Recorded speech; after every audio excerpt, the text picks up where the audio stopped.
রাতের অন্ধকারে একটি বন্য হাতি হঠাৎ থেমে থাকা একটি গাড়ির দিকে তেড়ে এসে আঘাত করে, ফলে গাড়িটা কিছুটা কাত হয়ে যায়। তবে শেষ পর্যন্ত হাতিটি সরে গেলে ভেতরে থাকা দুইজন অক্ষত অবস্থায় গাড়ি নিয়ে বেরিয়ে যেতে সক্ষম হন। সোশ্যাল মিডিয়ায় ভাইরাল 1 মিনিটেরও বেশি সময়ের একটি ভিডিওতে দেখা যায় হ্যাজার্ড লাইট জ্বলতে থাকা অবস্থায় আশেপাশের ঘন সবুজের মাঝে হাতিটির আক্রমণাত্মক আচরণ, যা কেরালার মতো জীববৈচিত্র্য সমৃদ্ধ পর্যটন এলাকায় ভ্রমণকারীদের জন্য হঠাৎ বিপদের ঝুঁকি তুলে ধরে।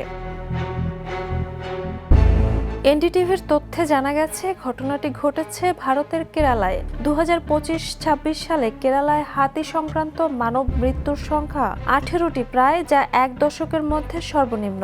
তবুও এই ঘটনা দেখালো যে বন্যপ্রাণীর আবাসস্থল সংকোচনের কারণে মানুষ আর হাতির সংঘাত এখনও বিদ্যমান। এক সোশ্যাল মিডিয়া ব্যবহারকারী মন্তব্য করেছেন, চালকের ঝুঁকিপূর্ণ আচরণ পরিস্থিতিকে আরও বিপজ্জনক করে তুলেছিল এবং অন্যদেরকেও ঝুঁকিতে ফেলেছিল।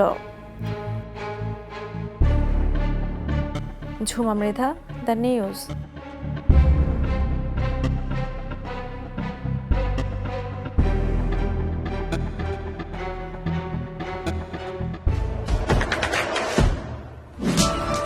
দেশে দেশে সবার সাথে দ্য নিউজ।